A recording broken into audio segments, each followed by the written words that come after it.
12 shenjat, dhurata hyjnore apo mallkim i fshehtë. Përshëndetje miq të dashur. Para se të ndiqni këtë video, mos harroni të pëlqeni faqen tonë dhe të shpërndani videot miqve tuaj. Zotëri dhe zonja, mirë se erdhet në këtë udhëtim shpirtëror alegori. Imagjinoni agimin e kohës, kur Zoti qëndronte para 12 fëmijëve të tij, secili prej tyre përfaqësonte një shenjë të zodiakut. Në çdo njëri prej tyre, ai mbjell një farë të jetës njerëzore. Një nga një, ata afrohen për të marrë misionin e caktuar dhe dhuratën unike që do t'i ndihmojë ta përmbushin atë. Kjo alegori na kujton se secili prej nesh ka një qëllim hyjnor në tokë, një detyrë që kontribuon në mozaikun e madh të krijimit. Pavarësisht se sa herë mund të humbasim rrugën ose të dëshirojmë të ndërrojmë rolet, Zoti na jep kohë të pafundme për ta përmbushur. Le të nisemi në këtë rrëfim duke eksploruar secilën shenjë me thellësi, duke reflektuar se si misioni dhe dhurata e saj pasqyrohen në jetën tonë të përditshme. Dashi. Tek ti, dash, unë të jap farën e parë, që ti të kesh nderin ta mbjellësh. Misioni yt është të jesh pionieri, të mbjellësh idetë e reja në mendjet e të tjerëve, të ndezësh flakën e iniciativës pa pritur të shohësh frytin. Ti je fillimi i çdo cikli, guximtari që hidhet i pari në të panjohurën. Por kujdes nga impulsiviteti që mund të bëjë të harrosh durimin. Dhurata jote është vetbesimi i patundur, ai zjarri i brendshëm që të bën të besosh në vetvete edhe kur bota dyshon. Në jetën reale, ti je ai që nis projekte të reja, që motivon të tjerët të dalin nga zona e komfortit. Reflekto, sa herë ke qenë ti ai që ka mbjell një ide që ka ndryshuar jetën e dikujt tjetër? Demi. Tek ti, Dem, unë të jap detyrën të kujdesesh me durim për atë që është mbjell, ta ushqesh derisa të marrë formë të shëndetshme dhe të qëndrueshme. Ti je ndërtuesi, ai që sjell stabilitet në botën kaotike. Misioni yt kërkon forcë të brendshme për të qëndruar i palëkundur ndaj ndryshimeve të shpejta. Dhurata jote është forca, jo vetëm fizike, por ajo këmbëngulje që të bën të arrish qëllimet afatgjata. Në përditshmëri, ti je ai që krijon siguri për familjen, që punon pa u lodhur për të ndërtuar një jetë të begatë.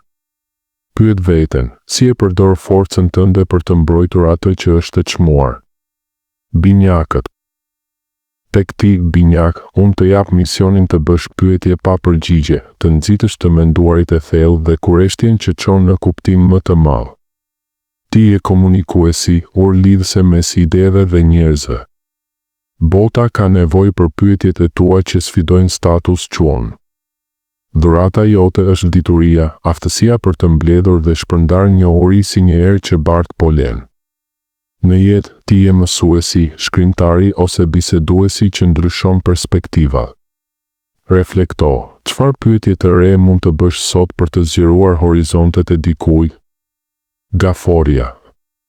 Tek ti, gaforje, unë të jap detyrën të mësosh njerëzit për emocionet, përmes të qeshurave dhe lotëve, të krijosh lidhje të thella shpirtërore.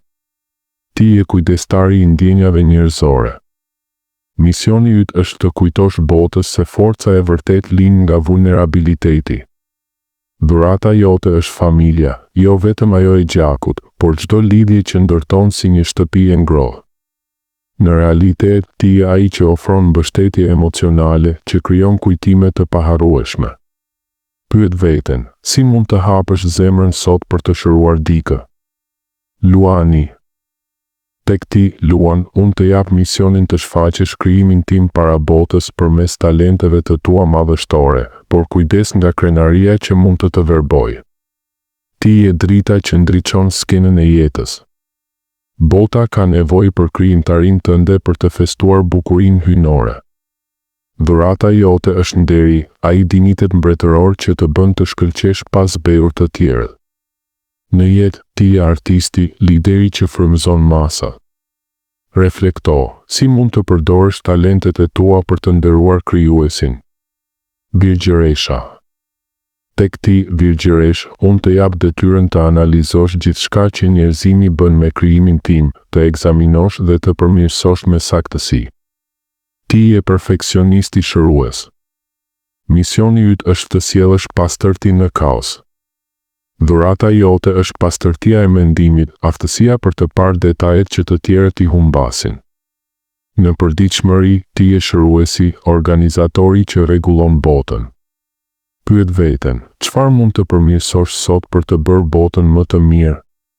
Peshorja. Tek ti, peshore, unë të jap misionin e shërbimit, të kujtosh njerëzve detyrat ndaj njëri tjetrit dhe të mësosh bashkëpunimin harmonik. Ti je balancuesi i drejtësisë, bota ka nevojë për paqen tënde. Dhurata jote është dashuria, ajo e vërtetë që lidh shpirtrat. Në jetë, ti je diplomati, partneri që krijon harmoni.